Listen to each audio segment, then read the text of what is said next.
كل ما يصيب المسلم خير، سواء كان أزعجه أم لم يزعجه، كل شيء يصيبك في الدنيا خير. أنت خلقت للجنة، واضح؟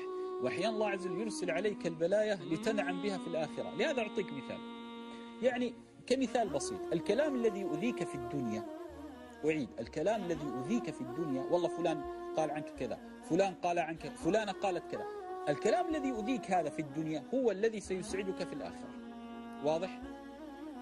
المصائب التي أصابتك في صحتك وأذك، هذه المصائب ستسعدك في الآخرة. لهذا الذي ينظر لآخرته لا يكترث في حياته في الدنيا، واضح؟ الذي ينظر لآخرته لا يكترث في حياته مهما أصابه. وأنت تريد أن تعيش ملكا؟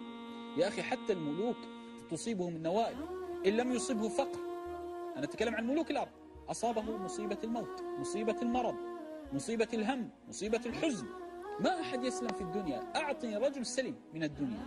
الدنيا جاءت لك عدو، والشيطان عدو، ونفسك عدو، هؤلاء الثلاثة، بل إن من الإنس عدو، شياطين الإنس يريدون أن يصدونك عن الحياة الآخرة. لهذا أنت لا تظن أن الدنيا ستسلم فيها، بالعكس، أكثر الناس وثوقا في الدنيا أكثرهم الدنيا له غدر.